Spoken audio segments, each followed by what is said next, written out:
In episode 5 of The Fall of the House of Usher, which was titled The Telltale Hearts, which is based on a story about chasing perfection and greed, as Vic inches closer to testing her heart technology on a patient until tensions erupt between her and Al. Meanwhile, Dupin makes a chilling confession. We open this episode back on New Year's Eve night when Roderick and Madeline met Verna, as Roderick tells Verna how his mother felt that ravens were considered to be the minions of Satan because Noah threw them off the ark, but they still managed to survive the flood. As Verna mentions how ravens are sometimes considered good fortune, as she reads his palm and tells him that his life is going to change on that night. As it's now Roderick's turn to be seen on the dance floor dancing with the stranger as part of their alibi, it hit me at this scene here that Annabelle must have been out of the picture at this exact point because 1, he's not wearing his wedding ring, but 2, we see him later kissing a stranger who I'm led to believe might be Leo's mom. Verna talks to Madeline about her resolution for New Year's Eve and how she's being the one that keeps Roderick in check and helping him out.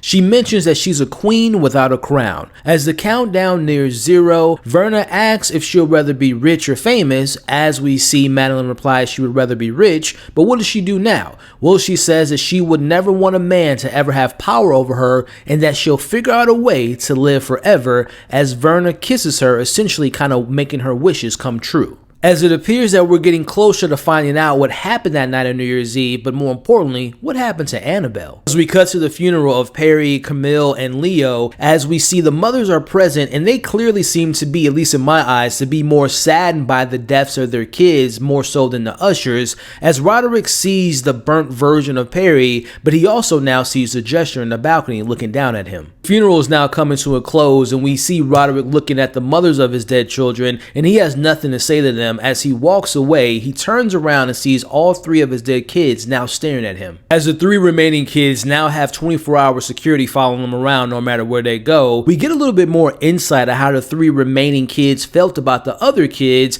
as they talk about Annabelle being the only true love of Roderick versus his other relationships, even including his new one with Juno. Now, the conversation doesn't end with them bonding over their dead siblings, but instead it ends with Vic saying that she's going to end up on top. I personally wish we would have seen more of these moments with the kids together, and I'm not saying like in the sense of like a Haunted on Hill House type of cast and getting all that backstory, but I wish we could have gotten maybe a handful of more scenes of seeing them whether they were younger or at this age, because this scene just shows their chemistry was just so damn good. Now back home with Vic and Al is clearly upset to find out that she's been booked for surgery, but even more upset after she learns that Vic actually forged her signatures to get everything to pass. At this point, Al is completely out of not only the business with her girlfriend, but now out of this relationship, as we see Vic trying to attempt to cry and show some type of emotion to get her to stay. That doesn't work, so now she brings in the NDA, but Al doesn't care what she does to her as she officially wants to be out of this family, and she also calls the family monsters. We see Vic get upset and throw something at the door. We see that her world is starting to fall apart. Meanwhile, back at Vic's office, where she's leaving tons of voicemails for Al that she's not answering, and we find out why a little bit later, she begins to hear this noise that she can't seem to find where it's coming from,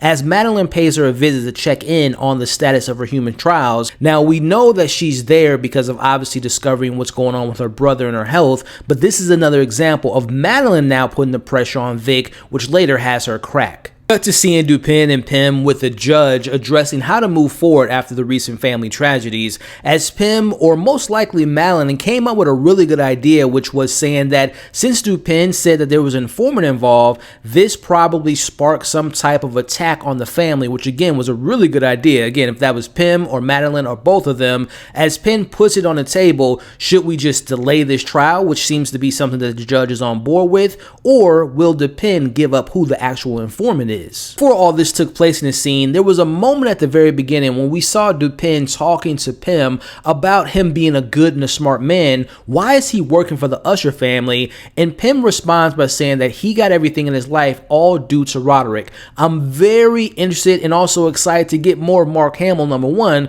but I'm very curious about how Pym got all wrapped up into this family. Cut back to one of my favorite scenes of the show, which is the conversation between Roderick and Dupin, as we see Rod ask him who is is the informant. At this point, it doesn't matter. All of his kids are gone. He can tell him the truth, and Dupin gives him a confession, and that is that there was never an informant. As we see, Dupin went against his principles, and he got this move straight out of the Usher handbook. I personally love these scenes between Dupin and Roderick because, number one, the acting's on point, the dialogue is fantastic, but also we get some of the best jump scares, as out of nowhere we see blood starts coming from Dupin's shirt and his heart starts pounding out of his chest as Vic appears and starts screaming. Roderick tells Dupin that he can relieve himself of the guilt of being responsible for killing his children for faking the whole informant thing. But again, going back to these two, I love their scenes, I love the dialogue, some of the best jump scares come from their scenes.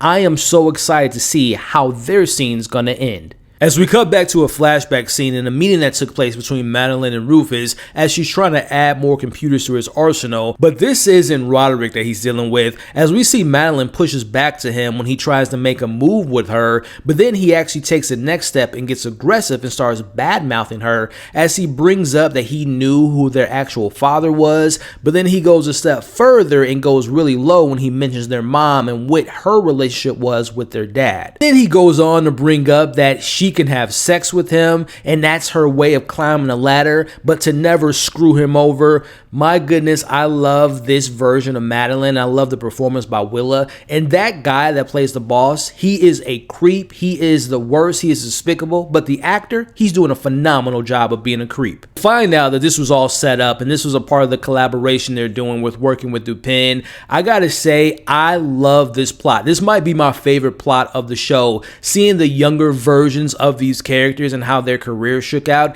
it's just so interesting. The story is so compelling. The acting has been amazing. And like I said, this is the best element and the best plot of the show for me personally. As Pym shows Madeline and Roderick all the pictures he's gathered of Verna, and this is where we see Madeline remembers and tells her brother she knows exactly where she remembers her face from, and that's back in 1980 at that New Year's Eve party. We learn that bringing up what happened on that night is forbidden to be spoken of, especially in front of anyone, and we know that Pym is present in this scene, as Rod refuses to believe this is the same bartender from 40 years ago and hasn't aged one day, but then Madeline brings up, well, maybe it's not her, but maybe you end up sleeping with that bartender and she's the result of that, and that is a crazy daughter seeking revenge. As they send their guard dog Pym to have full authority to do whatever it takes to find her, and he gets the authority to actually kill her, and Madeline adds another little bonus to it, which is get me her eyes as a trophy. Will the Reaper meet his match, and that is death. As Vic meets with Pam, and things seem to be normal,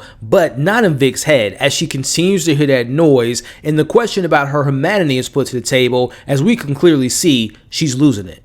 As we have a conversation about passing the Usher family's traditions along from generation to generation, we get a very important scene here between Fred and Vince's daughter Lenore, as he tells her about the future threat she'll encounter when she gets older just because of her last name and how she should handle that, and also to keep things in perspective and keep her family protected and doing whatever is told of her later down the road. Now, while one relationship is broken down in this episode between Vic and Al, we're starting to see the cracks of this relationship break between Tam and her husband, as she tells him that he was carefully selected, he was handpicked to be her husband. She made this call to build her brand, to build her company. He's replaceable. Now, I didn't expect it to get to these heights, but it's starting to make sense, as Tam is under the impression that he's been sleeping around, hanging out with Candy, they've been going on walks and whatnot. He tells her that's been her the whole time, so she's starting to lose her mind. Her insecurities are starting to get the best of her because their whole sexual lifestyle choices that she made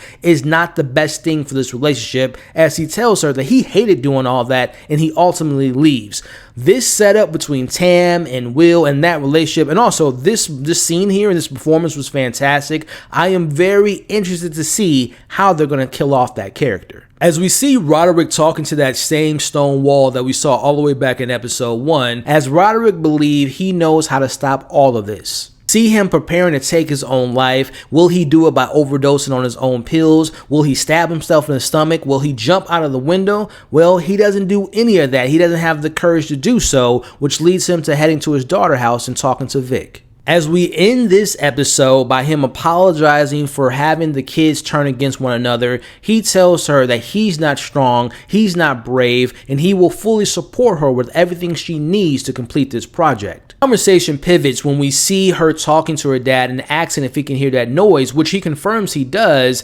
As we see in the background, Al returns, but then we cut back to that night and when they got into that fight, and we see what actually happened that night. First saw the scene, we saw that Vic threw something at the door, but they didn't finish the scene. Well, we see that she threw that object at her girlfriend, and as we see the title being playing out, she blames this out of number one, her anger, but also because she felt as though that Al was going to tell on her, hence the telltale hearts. She kills her girlfriend and she doesn't even consider calling 911. As we finally get the reveal of what that actual noise was, we see what Vic did with her body as she cut her chest open and she put that device on her heart, and that's where the noise was coming from. She blocked it out. Vic has completely lost her mind. This shows that he has broken his kids, but also that their mental state is unstable. This shows that some of these kids, and Vic being one of them, has not only lost their heart, but they also lost what it means to be a human. As we see Vic pull a knife on her dad, but ultimately she claims that they need a better heart. She stabs herself and she dies. So we now know that Tam is next in line to die, but let's talk about the significance of this title, which was based on The Telltale Heart, which is a short story by Edgar Allan Poe, which followed an unnamed narrator who endeavors to convince the reader of the narrator's sanity while simultaneously describing a murder that the narrator committed. Victim was an old man with a filmy pale blue eye, or as it's called, the vulture eye, as the narrator says.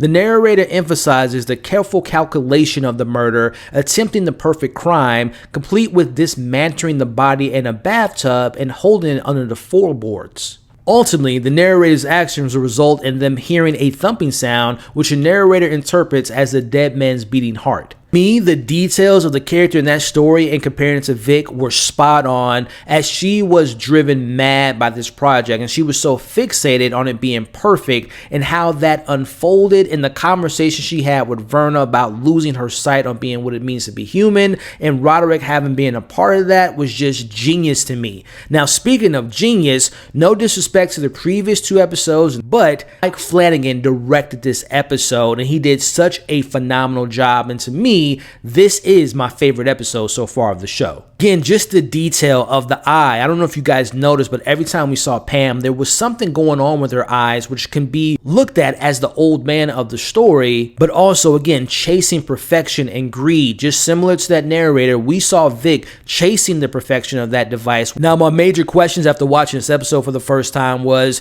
who and what is behind that wall? Will Pam inevitably find Verna, and what's going to happen in that interaction? What will happen when we see the younger versions of them in the 80s going in the basement in the past? Did Madeline, when she kissed Verna, did her wishes actually come true? As The Fall of the House of Usher episode 5 is in the books, this episode shook me to my core, and like I said, it beat out episode 3, which was my favorite. This is now my favorite. Mike Flanagan did a fantastic job. It does hurt my heart, pun intended, that this is the last episode he's going to direct of this show, but I am very excited to see what happens to Tam and everything that's going to shake out in the next episode. Thank you all for watching. Consider hitting the like button if you enjoyed this breakdown and recap. Hit the share button, but also share your thoughts and your takeaways that you had from this episode. Click the video on the screen now or the link in the description of this very video to see my breakdown of episode 6.